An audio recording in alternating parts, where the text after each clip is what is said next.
No módulo passado, nós vimos que após a geração das primeiras estrelas, houve a formação de elementos mais pesados que hidrogênio e hélio. O lítio a gente não considera muito, tá? Lembrem que uma pequena porcentagem de lítio foi formada, mas era uma quantidade muito insignificante. A estrela, ela queima os elementos leves, transformando-os em elementos mais pesados, e assim as estrelas vêm continuamente modificando a constituição do universo.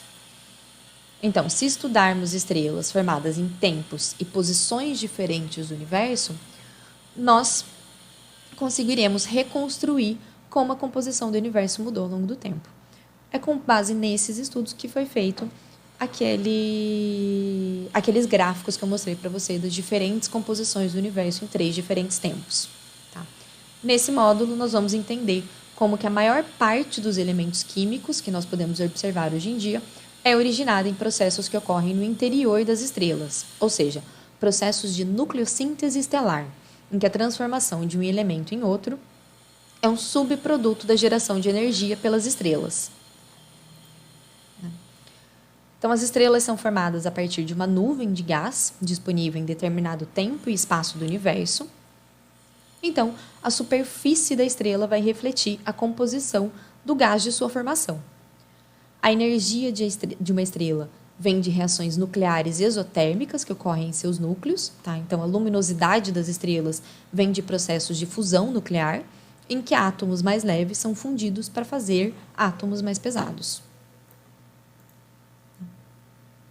As estrelas são classificadas com base na sua cor, né, com base na linha de absorção espectral, que por sua vez está relacionada à temperatura da superfície da estrela.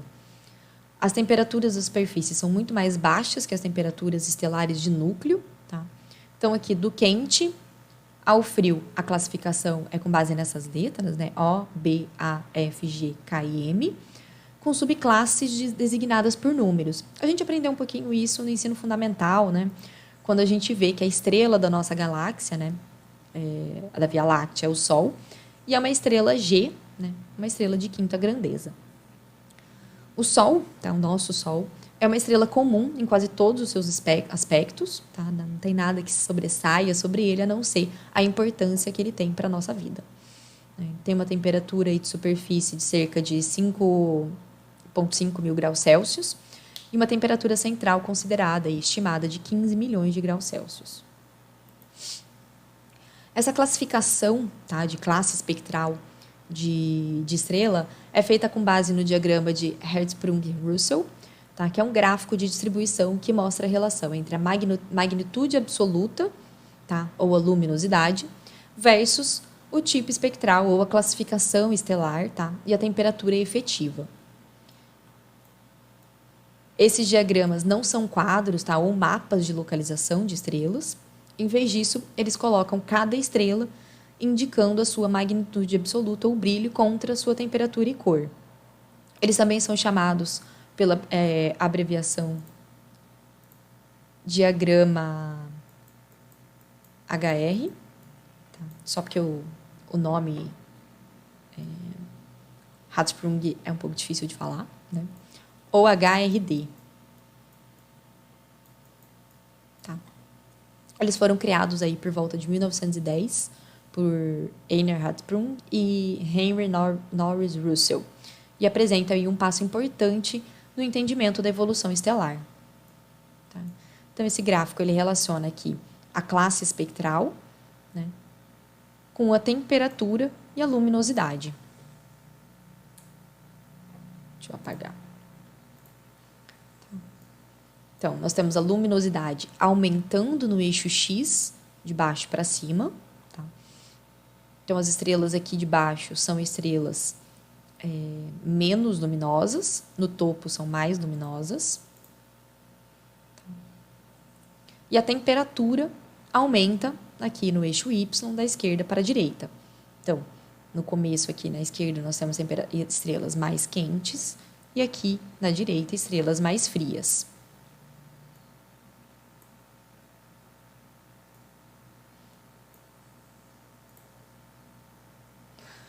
Percebemos que as estrelas se agrupam em certas partes do diagrama HR. Né? A maior parte está alinhada ao longo dessa sequência estreita aqui, tá? Que vai da esquerda superior, quente, altamente luminosa, à direita inferior, fria, menos luminosa, tá?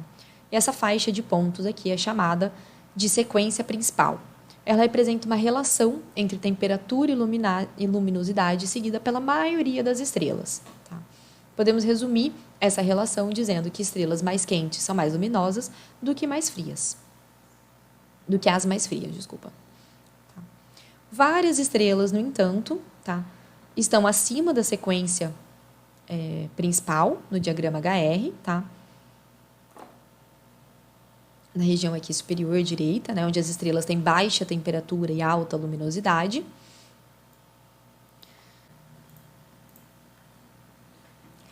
Como que uma estrela pode ser fria e ao mesmo tempo ser luminosa? A única forma é se a estrela for enorme. Tá?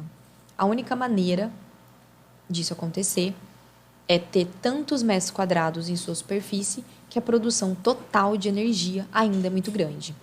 E essas estrelas são chamadas de gigantes ou supergigantes. Tá? Existem também algumas estrelas aqui no canto inferior, no diagrama, que têm alta temperatura e baixa luminosidade. Se elas têm alta temperatura de superfície, cada metro quadrado dessa estrela emite uma grande quantidade de energia. Então, como que a estrela, em geral, pode ficar fraca, né, ter baixa luminosidade?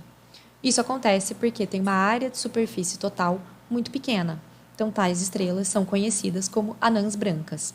Branca porque nessas temperaturas, as cores de radiação eletromagnética que elas emitem se misturam e acabam tornando elas branco-azuladas.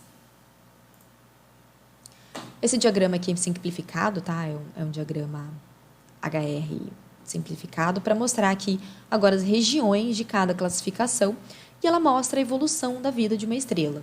Estrelas não são objetos estáticos, tá? Elas evoluem com o tempo. Toda estrela começa a sua vida em algum ponto dessa chamada sequência principal, que é esse campo cinza alongado que nós temos aqui. Tá? Então, pela correlação entre luminosidade e temperatura, vemos que estrelas quentes emitem mais energia, são mais luminosas, né? São as estrelas OB, do que estrelas mais frias, né? Menos luminosas, que são as KM. Para as estrelas da sequência principal, massa e raio também estão relacionados à temperatura. Estrelas quentes e luminosas são grandes, estrelas frias são pequenas e menos luminosas. Em média, 90% de todas as estrelas estão localizadas na sequência principal do diagrama HR. Estrelas na sequência principal produzem energia por queima de hidrogênio, fusão de hidrogênio produzindo hélio. Elas convertem prótons em hélio profundamente no seu interior, tá? Lá no núcleo da estrela, por meio do processo de fusão nuclear produzindo energia. Então, a fusão de prótons e hélio é uma excelente fonte de energia, né, duradoura aí para uma estrela, porque a maior parte de cada estrela consiste justamente de átomos de hidrogênio, tá? Cujos núcleos são prótons. E as estrelas passam cerca de 90% da sua vida produzindo energia assim, tá? E permanecem na sequência principal. Como a taxa na qual essas reações de fusão nuclear ocorrem depende da temperatura e da densidade do núcleo da estrela, estrelas quentes e massivas, né, estrelas grandes, liberam mais energia do que estrelas pequenas de menor temperatura. Como resultado, estrelas grandes, massivas, esgotam o hidrogênio em seus núcleos muito mais rapidamente. Portanto, existe uma relação inversa entre a vida de uma estrela na sequência principal e sua massa. Para a gente ter uma ideia, o nosso Sol é usado como base para a unidade de massa molar. A expectativa de vida dele, né, do nosso Sol, é de 10 bilhões de anos. Esse é o tempo que ele vai demorar para que ele consumir toda a sua fonte de energia. Por cálculos, tá? Estrelas aí com 50% a 80% da massa solar, ou seja, menor do que ele, vai ter uma expectativa de vida aí entre 15 e 20 bilhões. Então, estrelas muito grandes têm expectativa de vida pequena e estrelas pequenas têm expectativa de vida maior. O núcleo da estrela não é reabastecido em hidrogênio, porque a diferença de densidade, tá, dentro da estrela impede a criação de correntes de convecção entre o núcleo e as camadas mais externas, que ainda são ricas em hidrogênio. Tá? tá? Então, o núcleo da estrela não é abastecido em hidrogênio. Então, com a evolução da estrela, tá, com todo o hidrogênio do seu núcleo sendo convertido para hélio, ela sai da sequência principal. Tá? É isso que está sendo mostrado aqui em B. Tá? A parte interior do núcleo sem hidrogênio entra em um colapso gravitacional e a camada imediatamente acima da superfície do núcleo começa a queimar hidrogênio novamente, o que novamente estabiliza a estrela, que é o que está representando aqui nesse círculo vermelhinho. Tá? O núcleo, no entanto, continua em colapso até que a temperatura e a pressão sejam grandes o suficiente para que o hélio presente ali comece a queimar, tá? Comece a fundir e seja transformado em carbono. Ao mesmo tempo, e por razões ainda não totalmente compreendidas, o exterior da estrela se expande e esfria, resultando numa gigante vermelha. Ou então numa supergigante vermelha, a depender do tamanho da estrela. Tá? Uma estrela G, tá? Como é o nosso Sol, se tornaria uma gigante vermelha, por exemplo. São estrelas, então, né? Olhando aqui, mais luminosas, né? Só que mais frias do que as da sequência principal. Tá? Então, olhando aqui, ó, em cinza, a gente tem aqui a representação de uma estrela da sequência principal, com seu núcleo de hidrogênio gerando hélio, tá? Então, aqui. E uma estrela uma gigante vermelha, com seu núcleo de hélio gerando carbono, tá? Então, aqui, a camada logo após o núcleo, tá? A camada um pouquinho mais exterior, vai continuar queimando hidrogênio em hélio. E essa é a estrutura de uma estrela, com sucessivas camadas, tá? Ou uma estrutura em cebola, como alguns chamam, que vão apresentar diferentes composições, tá? E dentro de cada uma dessas camadas vão ser gerados diferentes elementos. Então, eventualmente, todo o hélio do núcleo vai ser convertido em carbono, é o que está representando ali nesse círculo, tá? Esses círculos concêntricos, tá? E a estrela vai ter um núcleo com queima de carbono. Na próxima camada haverá queima de hélio, na outra camada mais externa, queima de hidrogênio. Tá? Então, o que acontece é que o que estiver acontecendo no núcleo tem um impacto direto em onde a estrela vai estar posicionada nesse diagrama. Então, medindo luminosidade e temperatura de uma estrela, é possível plotá-la no diagrama e assim identificar em qual estágio da sua evolução aquela estrela está.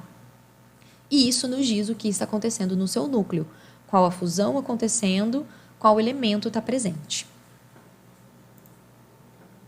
O destino das estrelas após a fase de gigante vermelha depende da sua massa. Tá? As reações nucleares em estrelas pequenas cessam e elas simplesmente se contraem, seus exteriores esquentam e se tornam uma anã branca. Estudos indicam que o nosso Sol só vai atingir esse estágio. Tá? Ele só vai até ter um núcleo de carbono para daí se tornar uma anã branca. Estrelas massivas, maiores que o Sol, não esgotam toda a sua energia durante a fase de gigante vermelha. Elas vão evoluir para núcleos que queimam carbono e uma série de reações de formação de elementos até ter um núcleo de ferro. Tá? Então, lembra que eu falei da estrutura em camadas, né, concêntricas aqui, como casca de cebola. Então, os elementos mais leves são sintetizados nas camadas mais externas da estrela, onde a temperatura é mais baixa, e os elementos mais pesados são queimados em camadas progressivamente mais internas, tá? E o elemento mais pesado que pode ser sintetizado no núcleo de uma estrela é o ferro. Então, aqui a gente vai tendo, né, a fusão de hidrogênio nas camadas externas. Conforme a gente avança no interior da estrela, temos a sintetização e fusão de elementos progressivamente mais pesados. Carbono, oxigênio, magnésio, tá? Até o ferro no núcleo. Tá? No caso de estrelas massivas. Para fundir 2 átomos de ferro, é necessário fornecer energia para que a reação aconteça. Tá? As reações deixam de ser exotérmicas, o que não é o que a estrela busca. Né? Ela busca a liberação de energia com a fusão, não perder energia. Então, a fusão de ferro no interior da estrela não acontece e elementos mais pesados que o ferro não são sintetizados no interior de estrelas. Quanto mais ferro é gerado, maior é o núcleo da estrela. Então, eventualmente, haverá um grande e pesado núcleo de ferro e a estrela não vai mais conseguir gerar energia, tá? Ela perdeu sua fonte de energia, então ela explode como uma supernova. Então, grandes estrelas morrem explosivamente, gerando supernovas. Esse colapso do núcleo e a gigantesca explosão da supernova que se segue imediatamente, né, geram os elementos mais pesados que o ferro. Esses elementos pesados são expelidos para o meio interestelar, onde eles vão servir como matéria-prima para novas estrelas e para os planetas. Tá? Os planetas se formam aí como um subproduto natural da formação estelar. Tá? Então, em um sentido muito real, somos poeira estelar reciclada. Tá? O carbono das nossas células, o ferro do nosso sangue, o cálcio dos nossos ossos, foram todos feitos e gerados no interior, no centro das estrelas, e depois reciclados no universo. Os principais processos de produção dos elementos mais pesados são o processo S e o processo R, tá? Sendo ambos processos em que os núcleos com ferro 56 e outros capturam nêutrons produzidos nas reações nucleares em fases evolutivas anteriores da estrela. Tá? O processo S é de processo de slow, tá? Lento do inglês. É um processo nucleossintético de captura de nêutrons em que o fluxo de nêutrons disponível para as reações não é muito alto, tá? Diferente do que acontece nos estágios finais de evolução de estrelas de massa intermediária, pouco massivas, na fase de gigantes frias. Tá?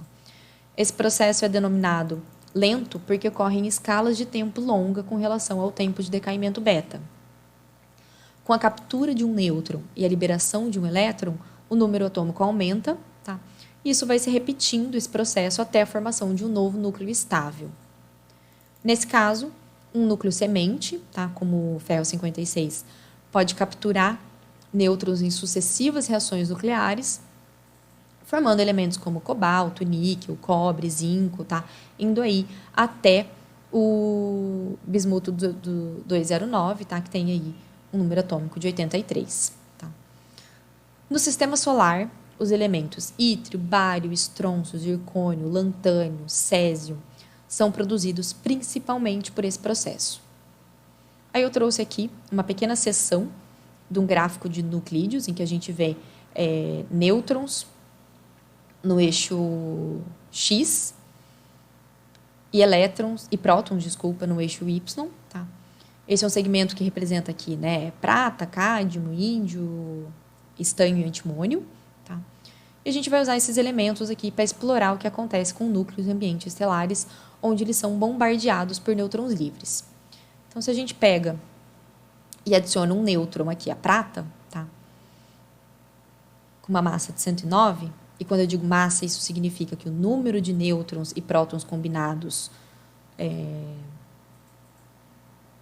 esse, né? Então, você atinge um núcleo com um nêutron. Isso se torna uma massa 110. Tá? Ele está aqui, 109, e se torna 110. Mas prata 110 não é estável. Então, ela decai, é isso que a setinha azul está indicando, tá? Decai para cádmio 110. E assim foi construído cádmio 110. Você acerta o núcleo de cádmio 110 com um nêutron e você constrói o cádmio 111. Tá? Acerta 111 com um nêutron, você constrói o 112 e assim por diante.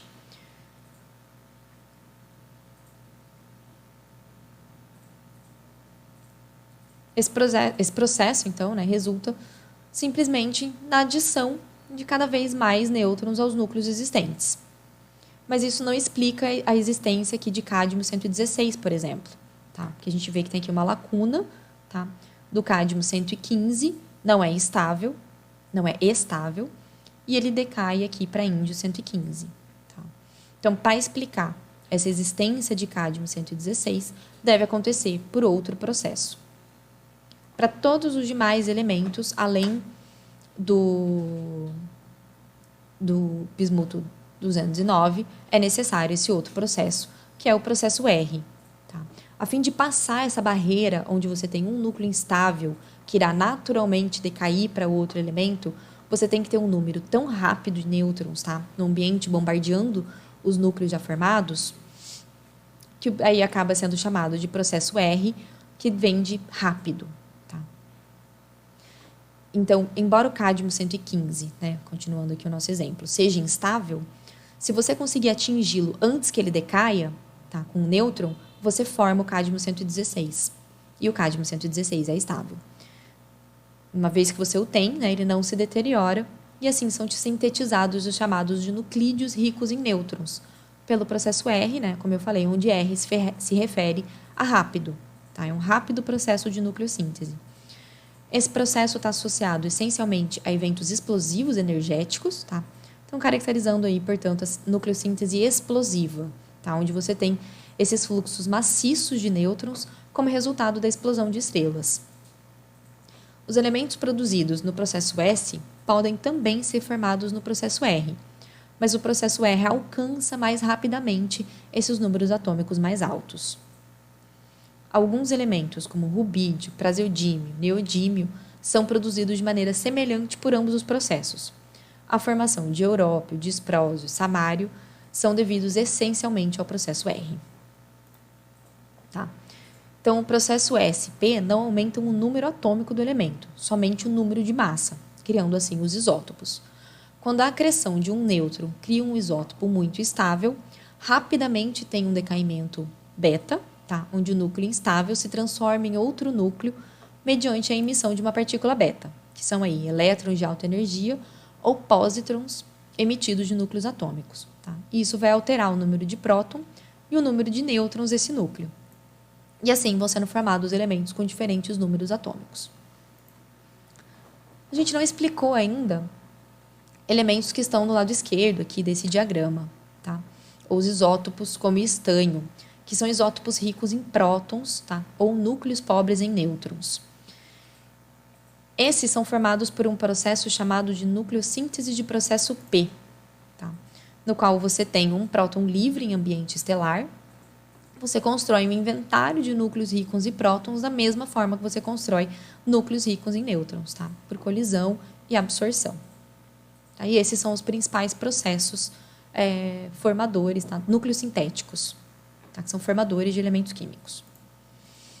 Então, resumindo o que eu falei, tá? Nosso entendimento sobre a formação dos elementos sugere que cada elemento é formado em diferentes condições astrofísicas, em diferentes partes do universo, por diferentes processos. Os elementos químicos do universo teriam se formado da seguinte maneira, tá? A depender das específicas condições astrofísicas. Os elementos primordiais, né, que são aqui hidrogênio, hélio e uma quantidade muito, muito pequena de lítio, boro e berilo, foram formados na nucleogênese, tá? Ou também chamada de nucleossíntese cosmológica, nos tempos que imediatamente sucederam o Big Bang. Tá? Posteriormente, esses elementos teriam sido usados na sintetização de elementos químicos mais densos, no interior das estrelas, pelas reações termonucleares, processo chamado de nucleossíntese. Então, a nucleogênese ocorreu somente uma vez, enquanto a nucleossíntese frequentemente acontece, especialmente quando uma estrela é formada. A formação de elementos por estrelas pode ocorrer de duas formas: na nucleossíntese quiescente, que é caracterizada pelas reações nucleares que ocorrem durante a vida de todas as estrelas, e a nucleossíntese explosiva, que ocorre somente nos estágios finais de estrelas de grande massa em explosões de supernova. Tá? Há um quarto tipo de nucleossíntese, tá? Que é a nucleossíntese galáctica, que se faz pelo espalhamento de raios cósmicos e produz alguns dos elementos mais leves presentes no universo. Os raios cósmicos são partículas altamente energéticas, variando aí de prótons, partículas alfas, núcleos de muitos elementos mais pesados e elétrons livres. Os raios cósmicos vão causar fragmentação de núcleos quando uma partícula de raio, tá, por exemplo, um próton, colide com a matéria, tá, e isso inclui outros raios cósmicos. Tá. O resultado dessa colisão é a expulsão de um grande número de prótons e nêutrons, tá, né, núcleos do objeto atingido, e esse processo ocorre não apenas no espaço profundo, tá, mas também ocorre na parte superior da atmosfera aqui do nosso planeta e até na superfície da crosta terrestre, tá, normalmente aí nos 10 metros superiores aí da crosta, do solo, devido a esse impacto contínuo de raios cósmicos. Tá. Esses impactos fragmentam, né, os núcleos de carbono, nitrogênio e oxigênio ali presentes e geram elementos leves como berílio, boro, lítio, tá, no cosmos em abundância muito maior do que na atmosfera estelar. E esse processo é chamado de processo X. Eu não escrevi, né? Então, só vou escrever aqui. Processo X. Tá? Teoriza-se que esse processo seria responsável pela geração de todo ou quase todo o hélio 3 e os elementos lítio, berílio e boro que a gente encontra hoje em dia. Tá?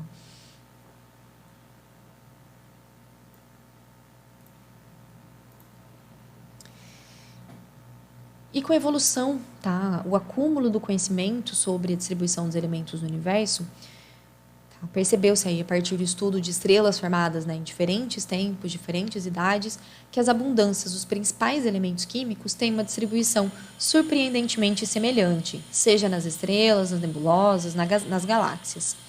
E essa semelhança é tão significativa que os astrônomos usam o termo abundância cósmica para se referir a ela.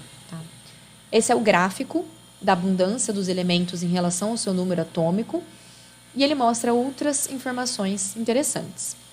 Quando a gente olha aqui a abundância dos elementos, a gente percebe que os elementos mais abundantes são hidrogênio e hélio, seguidos aqui, né, de carbono, nitrogênio, oxigênio, neônio, magnésio, silício, enxofre, tá?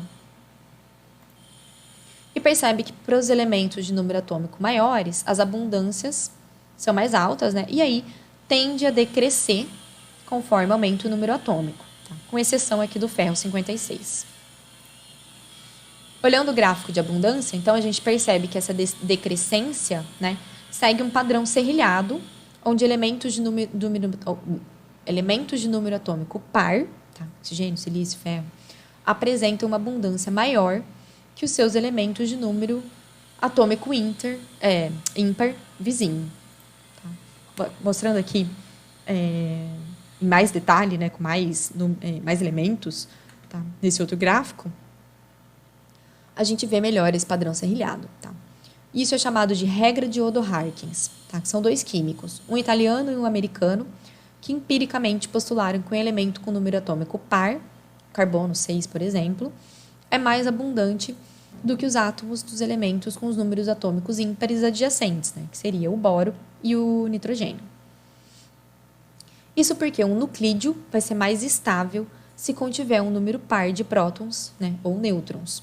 Assim como elétrons desemparelhados são particularmente mais suscetíveis a certas reações químicas, a ideia é que prótons e nêutrons desemparelhados, né, ou seja, ímpares, contribuam para uma maior reatividade frente a decaimento radioativo. Mas o que isso diz para a gente sobre a origem dos elementos? Isso significa que, provavelmente, elementos hidrogênio e hélio, né, que foram mais abundantes, foram gerados no Big Bang e, por isso, têm uma maior abundância. E os demais elementos mais pesados foram gerados no interior das estrelas em diferentes estágios, um elemento sendo usado para sintetizar o outro. Tá? Então, para sintetizar aqui para vocês, tá? Em primeiro lugar, os produtos do Big Bang, né, de hidrogênio e hélio, ali até pequenas quantidades de lítio, berílio e boro. Segundo tipo, né, de nucleossíntese, de produção de elementos por todo o caminho até os elementos do grupo de ferro, né, sendo gerados aí como parte de fusão estelar, até carbono na gigante vermelha, até ferro na supergigante. E aí, além do ferro 56, você tem predominantemente essa nucleossíntese através do processo S, processo P e processo R, tá? Alguns deles sendo relacionados aí a supernovas. No próximo módulo dessa aula, a gente vai ver como que foi a formação do sistema solar. Só antes, eu queria deixar aqui essa representação da tabela periódica, representando visualmente a abundância relativa dos elementos na superfície da Terra, tá? Então, a gente vê aqui, né, que alguns elementos têm mais, outros elementos têm muito menos, tá? Então, eu gosto de colocar essa tabela periódica aqui para a gente ver essa visualização de abundância no nosso planeta, tá? Então, na Terra, chama a atenção os elementos como hidrogênio, carbono, oxigênio, alumínio, que são mais abundantes do que zinco, cobre e ouro, tá? A gente vai falar mais sobre a composição da Terra na aula da semana que vem. Tá? No próximo módulo vai ser o Sistema Solar.